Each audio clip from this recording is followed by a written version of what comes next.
మరి వేదిక మీద ఉన్న సెక్రటరీ గారికి, భాస్కర్ గారికి, కలెక్టర్ గారికి, మల్లికార్జున గారికి, ఎమ్మెల్సీ లక్ష్మీరావు గారికి, గురుమూర్తి గారికి, అధికారులు, ఇక్కడ చేసిన మరి టీఎస్సీ ఆస్పిరెంట్స్, మరి ఇక్కడున్న అధికారులు కూడా నమస్కారాలు. నేను మరి రెండు విషయాలు చెప్పదలుచుకున్నాను.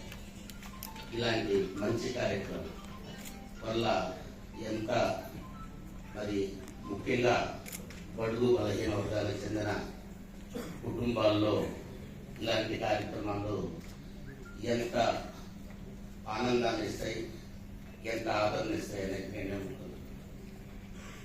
నేను సర్వీస్లో, నేను గవర్నమెంట్ సర్వీస్ నేను డిఐజీగా చేసేటప్పుడు అప్పుడు నా జీవితంలో గుర్తుంచుకునే రెండు విషయాలు. అప్పుడు ఇదే గవర్నమెంట్ ఇట్లాంటి శిక్షణ అంటే పేదలకి శిక్షణ ఇచ్చేసేసి రిక్రూట్మెంట్ పంపిస్తే ఆ రోజున ఎంతమంది సెలెక్ట్ అయ్యారు అని తలుచుకుంటే ఇప్పుడు కూడా గుర్తుండిపోయే విషయం.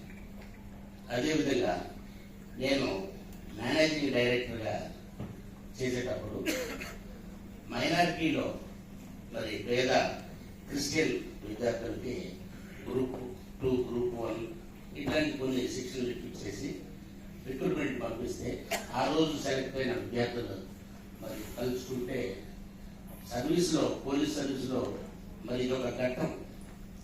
ఎందుకంటే మన ప్రభుత్వం ఏదైతే ఒక మంచి ఉద్దేశంతో ఏర్పాటు చేసిందో ఈ శిక్షణ కార్యక్రమం, దీన్ని మీరు సద్వినియోగపరుచుకుంటే మీలోనే ఎంతో మంది మరి ఈ ఫలాలు అందుకుంటే అంతకంటే మరి అర్థం వేరేది లేదు. కాబట్టి ఆల్ ది బెస్ట్. ఇక్కడ చేసిన ప్రతి ఒక్కరు కూడా ఇంత మంచి కార్యక్రమం ప్రభుత్వం మరి ఎంతో ఆర్థిక భారం అయినప్పటికీ కూడా ప్రభుత్వం పేద బడుగు బలహీన వర్గాలను దృష్టిలో పెట్టుకొని ఇంత మంచి కార్యక్రమం డిజైన్ చేసింది. కాబట్టి మీరందరూ కూడా సద్వినియోగపరుచుకొని మీరందరూ కూడా దీని ద్వారా లబ్ధి పొందితే మరి మన ముఖ్యమంత్రి గారికి కానీ, మంత్రివర్యులు కానీ, అధికారులు కానీ అందరూ కూడా చాలా సంతోషంగా ఉంటుంది.